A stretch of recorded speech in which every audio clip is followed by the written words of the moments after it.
All right, so here we are. Get this thing knocked out.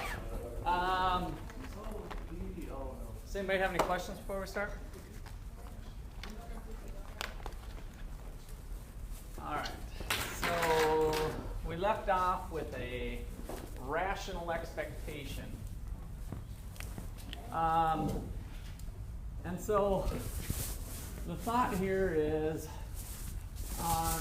people are able to form expectations about where the economy is going.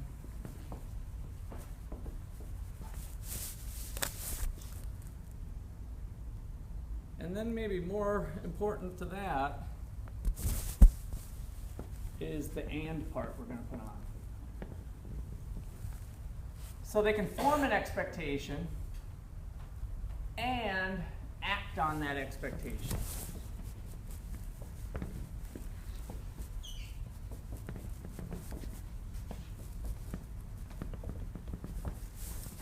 And we're going to see how that plays an important role in shaking things up a bit in terms of the long run and the short run.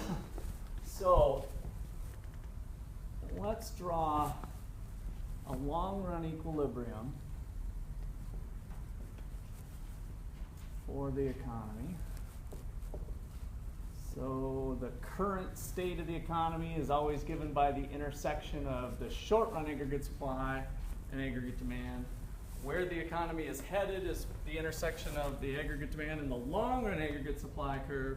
So if they all three intersect, we've got a kind of a stable equilibrium, a situation in which there's no tendency for change unless some other shock hits the economy.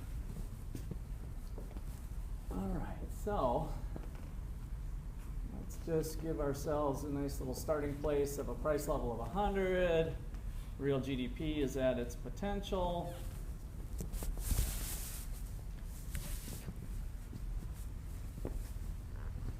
So over the years, people have come to learn through the work of economists, through the work of other people, on what's going to happen when the Federal Reserve reduces the money supply, or what's going to happen when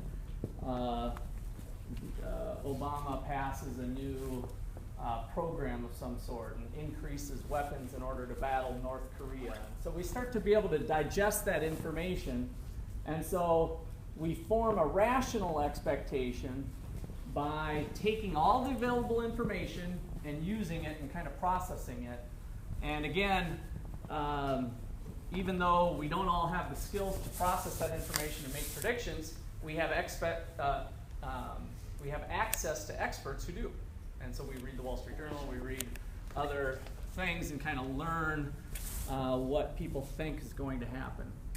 So in this model, the economy, people in the economy, households, businesses, all agents, form an expectation. So I want to put EAD here. Now your textbook and some of the problems might just put AD2 or something, but I really want to highlight for you that this is the expected aggregate demand curve.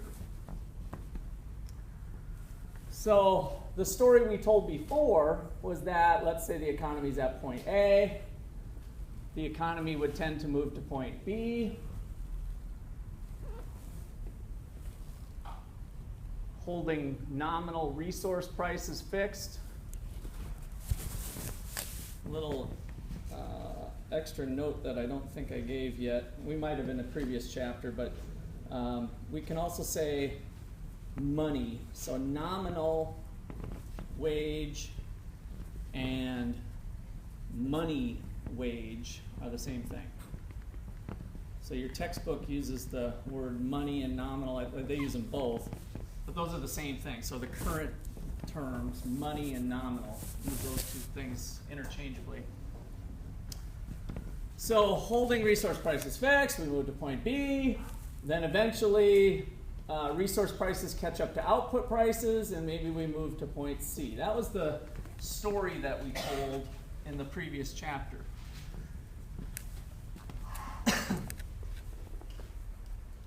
So now we're going to have things perhaps move a bit quicker. If you expect the aggregate demand curve to be here, where do you expect prices to be in the long run? At C, right?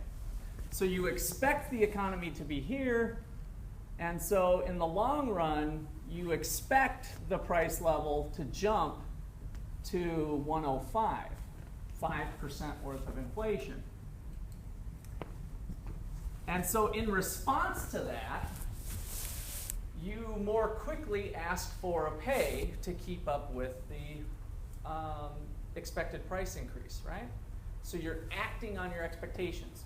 If the weatherman, we did the weather example last time, if the weatherman says there's 90% chance of rain, when you walk out the door, you grab your umbrella, you grab your raincoat, right? You act on your expectation based on that professional's opinion, what the weather's going to be like. So kind of similar here, the general public is going to start acting on those expectations. And this is the key catch, is that, let me go a different color.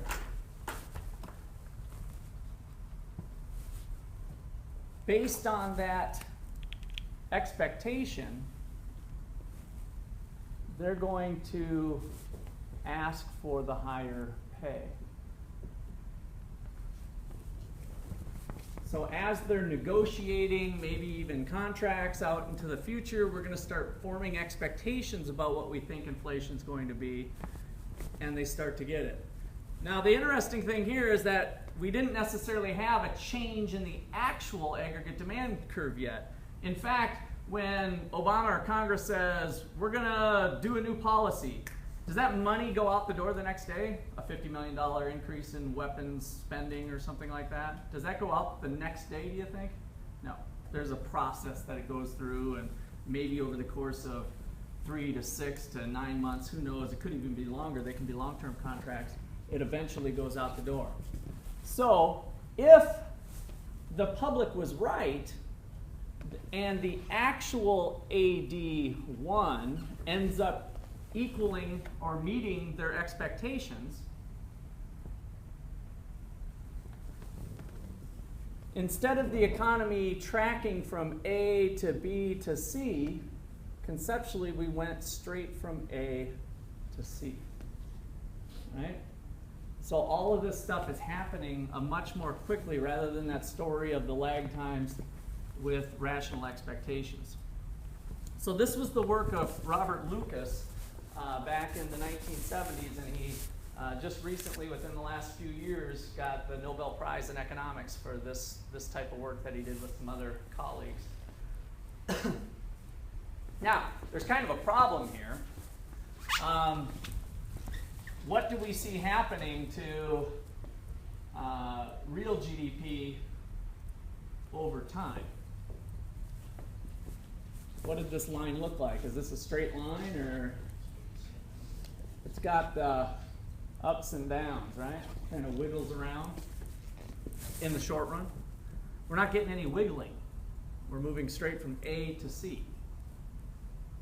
But we know that we have deviations from potential, whether creating an inflationary gap or a recessionary gap. We know that output actually cycles around some sort of long-run potential.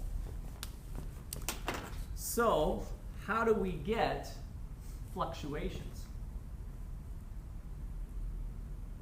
How can we get off of this?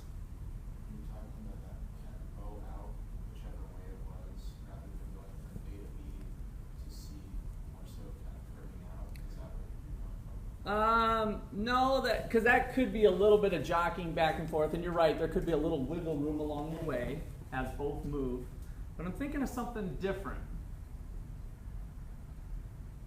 So we moved from A to C because why? What was one of the last things I put up here? The public ended up being, their expectations were right. That's right. They were wrong. Yes, so if they're wrong, let's check out what happens. If they're wrong and the actual aggregate demand ends up being out here, let's just call it 82. Whoops, we underestimated what the actual effect was going to be. The economy now moves out to this level because the current state of the economy is always the actual aggregate demand curve and the actual short-run aggregate supply curve. We changed our behavior based on expectations, and we were wrong. And so output increased and created an inflationary gap.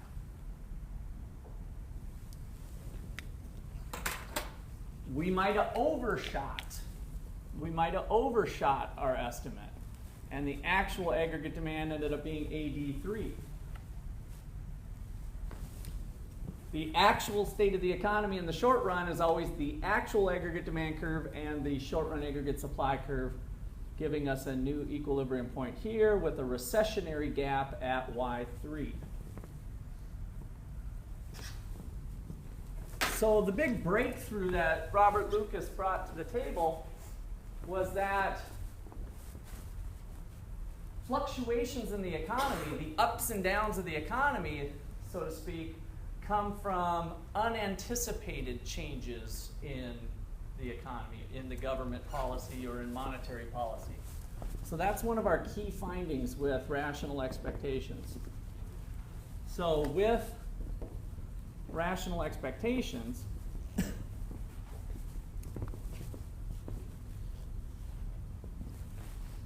fluctuations in real GDP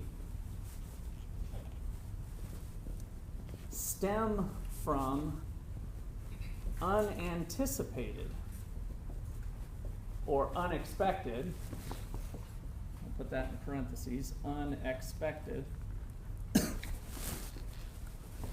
What's that word after rational expectations? One sec here. Fluctuations. With rational expectations, fluctuations in real GDP stem from unanticipated or unexpected changes in aggregate demand. And of course, there's a lot to keep track of.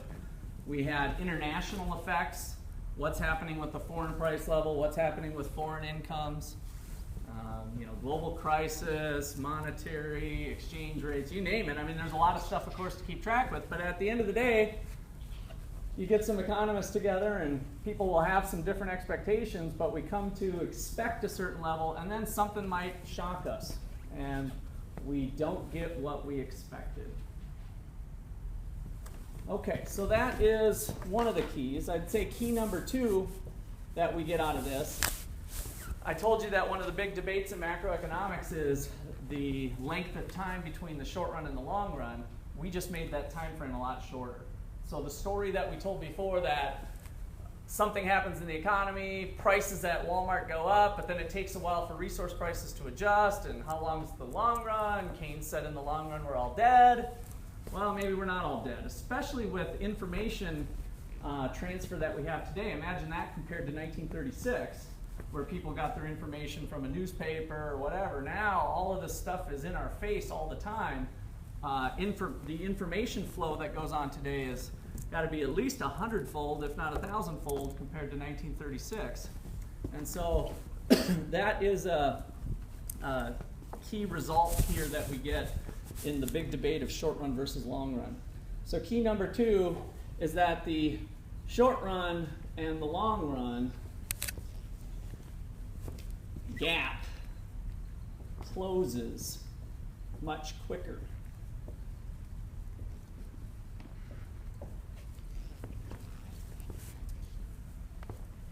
And modern day Keynesians, kind of the new Keynesian group, have come to embrace this theory too. So I'd say just really the field of economics has come to embrace this thought of rational expectations. So that's another thing. Both classical and Keynesian, and let's just say new Keynesian theory support or agree with rational expectations.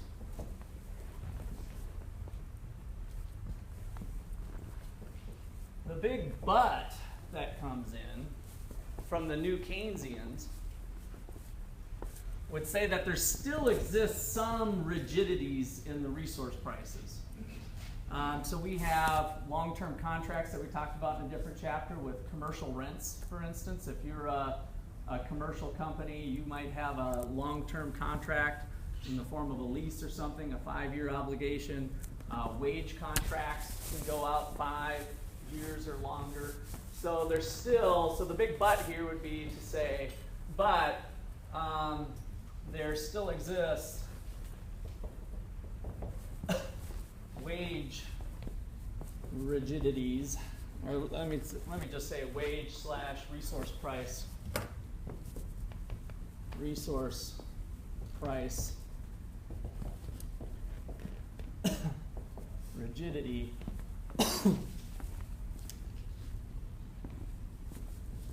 which leaves some Keynesian concepts intact.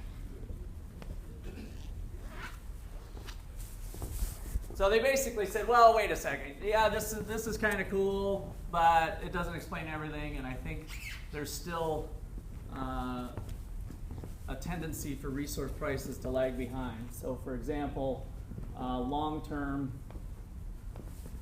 leases and wage contracts for unions, for instance. Other sorts of commercial contracts can be a little sticky.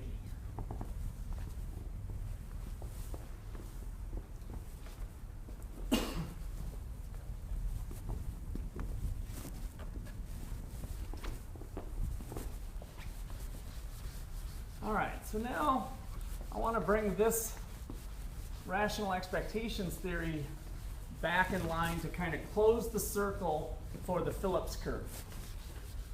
Because this theory helps us support some short-run trade-offs in unemployment and inflation, potentially. So, let's draw the two side by side like we did last time.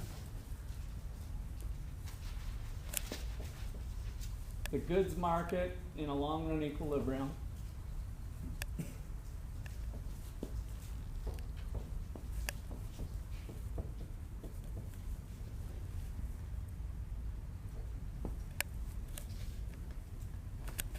And the Phillips curve, where we're measuring unemployment and inflation. In the long run, we don't think there's any trade-off. The economy is going to tend to gravitate towards the natural rate of unemployment. In the short run,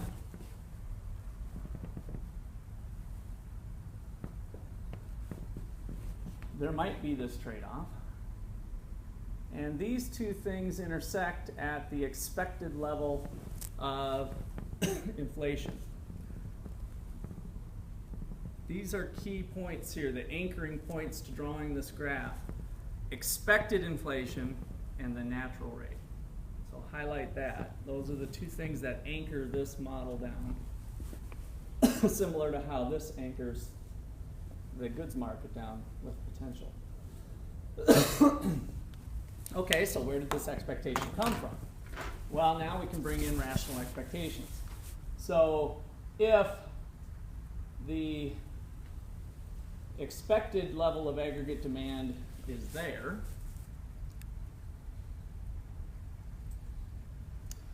so people form a rational expectation given current policy that the economy is going to move to there.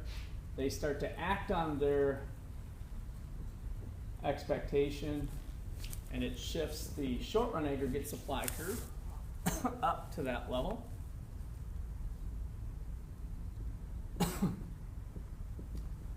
And if the price level is 100, and where they expect it to be is 106. Now notice I threw the little E up here for expected price level. So they expect a new price level of 106. How much inflation are they expecting? 6%. And so that ends up being this number right here. And now we've got a nice link between what goes on in the goods market and what we're seeing in the Phillips curve.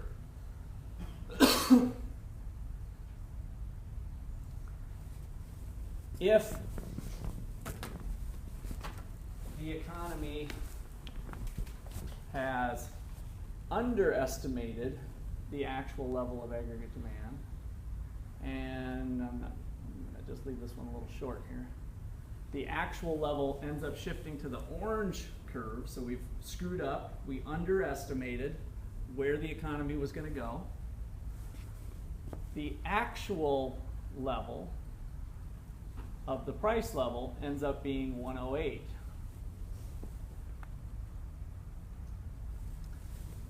The actual level of real GDP ends up being greater than potential, opening up that inflationary gap.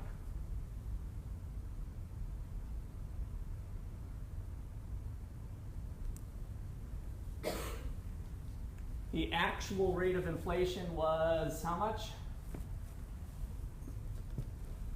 8. So 8%, let's say it's the actual level ends up being 8%, climbing up the vertical axis on the Phillips curve.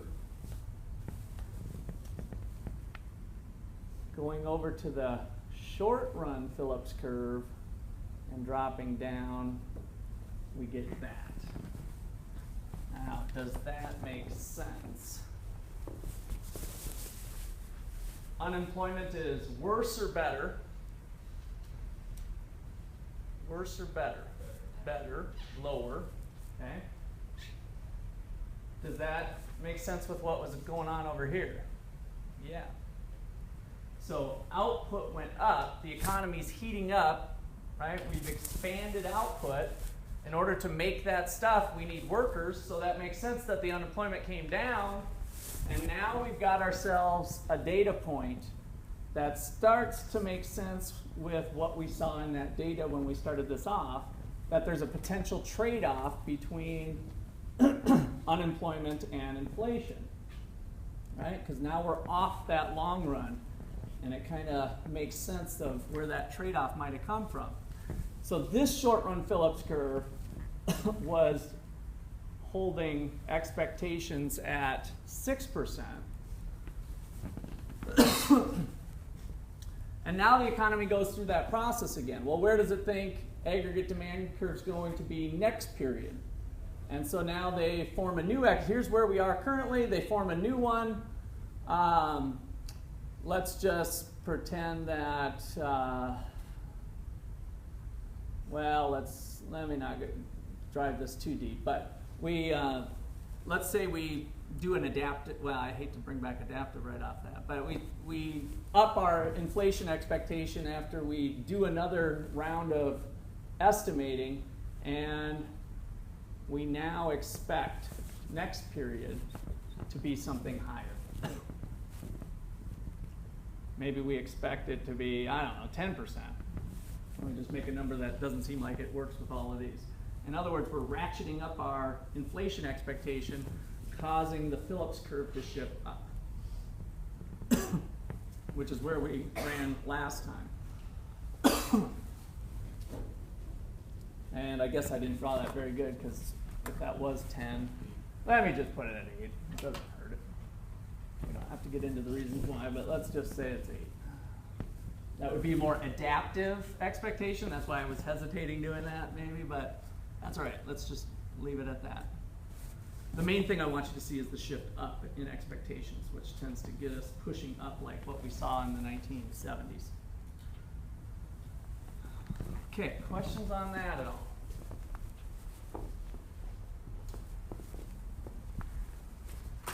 So let's do a few steps so you guys really got this down. So number one, let's just talk, say we're at a long run equilibrium. We don't have to be, by the way, but long run equilibrium. Let's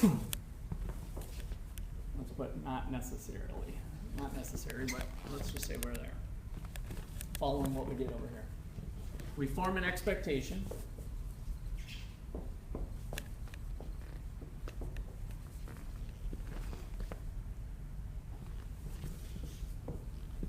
We act on those expectations. So we act on our rational expectation, which was decrease in the short run aggregate supply curve, a shift to the left. Remember that I always talk about shifts left and right because then we don't get screwed up between supply and demand. I mean, it's okay to kind of think of it shifting up, but conceptually, I prefer to stick with left and right. We act on the rational expectation, short run aggregate supply shifts up, then we observe the actual aggregate demand.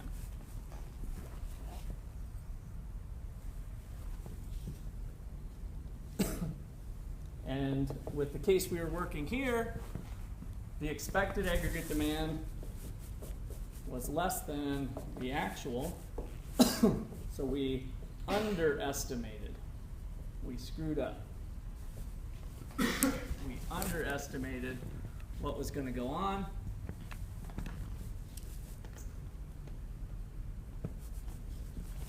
The current state of the economy then moves to the new intersection of the actual short-run aggregate supply and the aggregate demand curve. So economy moves to intersection of the actual aggregate demand and actual aggregate short-run aggregate supply. And that gave us, in this case, the result that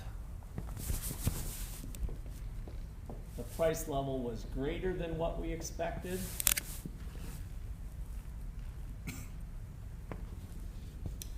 And it also gave us this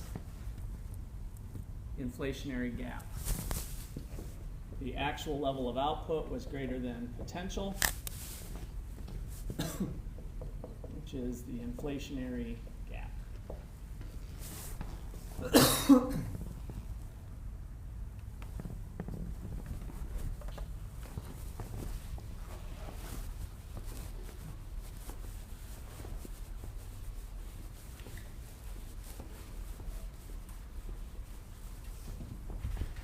On the Phillips curve, number 6,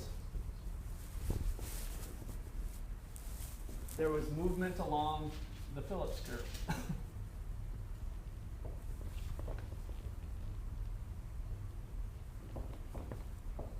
Movement along the short-run Phillips curve. If we label some A's and B's here, we moved from point A up to point B. So we went from point A to point B, where the actual level of inflation was greater than what was expected.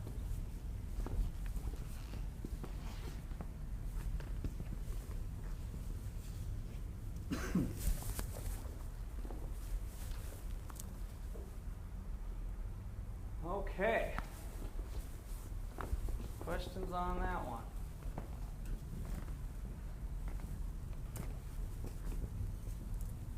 Couple last things I want to bring up from this chapter, which is, this is chapter 12, by the way. Yes? I just wondered, when you said, okay, so when they change your expectations for the next time period, like what is that time period? Whatever we choose it to be. So if we're thinking of years, we might be forming an expectation of where we think we're going to be in 2014, if we're currently in 2013. But it could be a quarter, it could be a month, so it's really whatever we choose. but we've mostly been dealing with annual numbers in terms of the exercises we use. Okay, anything else? All right. There is a concept called the demand pull spiral. That's kind of a interesting concept to think about. And what I want to do first is not draw the long-run aggregate supply curve. The current state of the economy is always the intersection of these two creatures.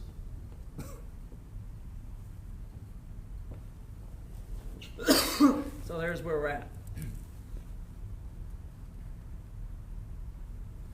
Now,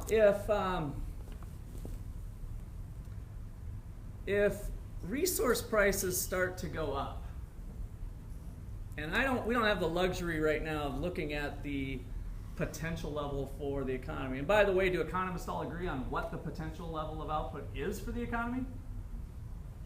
No, not an exact number. I mean, we kind of might have a few estimates within a wide range, but we don't really know where that P is. So let's think about how people respond to that stuff. If resource prices change to SAS2, price level goes up and real GDP goes down. Good. So we go from Y2 and here. Now, what's going on with people and politicians? Are people is their jobs being added to the economy or lost? Lost. Output's falling, so we're losing jobs. And it's kind of like, help me, the sky is falling, and then the government to the rescue. I know what we can do. We can increase government spending. And so they do. So we'll save you. And we can bring that right back to here through an increase in government spending. Now, if the potential level, now I want to sneak in the potential level. If the potential level, maybe I'll put it with a dot, is over here, what's going to naturally happen when we're back out here to Y1? Where's the natural progression for the economy given AD1 and LAS over here? Is it going to tend to put upward pressure or downward pressure on prices if we're currently here? I guess this is a 3 now. Up or down? Where's the economy headed? The economy's always headed to the intersection of long run and aggregate demand. The current state of the economy is here, but where we're headed in the long run is here. So again, what's going to happen? This is going to start to shift because it's the natural thing to do when we have an inflationary gap. And then it's, help me, the sky's falling. I know, I'll step in and save the day. So then we start snaking up this way. And then we still haven't gotten away from the fact that the long-run aggregate supply curve is here. So then the economy starts adjusting again. Help me, I'm falling. Okay, I'll save the day. And this is the spiral. Look at the path of where we started. We started here, and see how we're snaking up? And it's because of this reactionary policy of the government to try to offset that recession. If indeed the potential level of output's over here, you're in an endless cycle. And this is in part what's happened over time, creating an upward spiral of inflation. So we call that a demand pull spiral. So government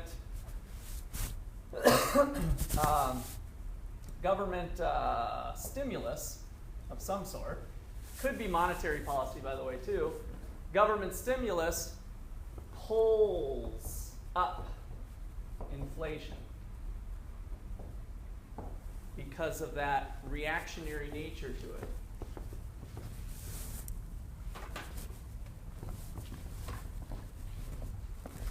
Questions on that?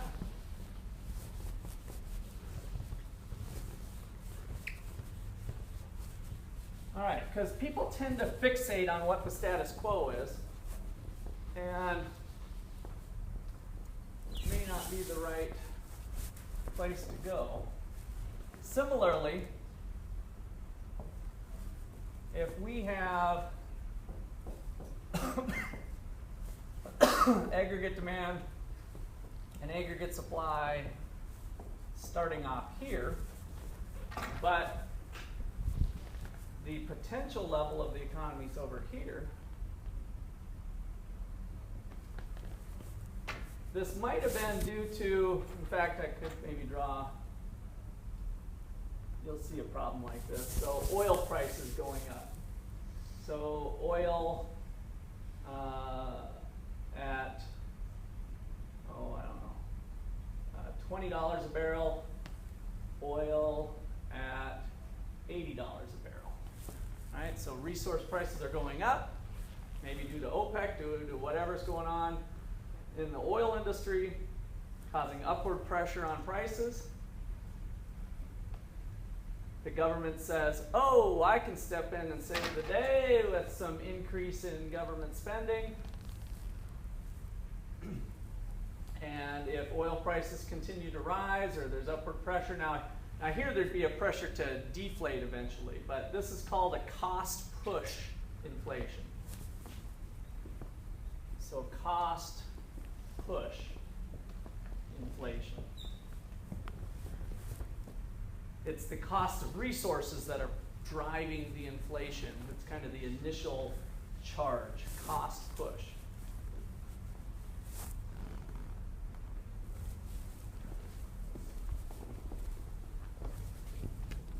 All right, so demand pull, cost push, rational expectations.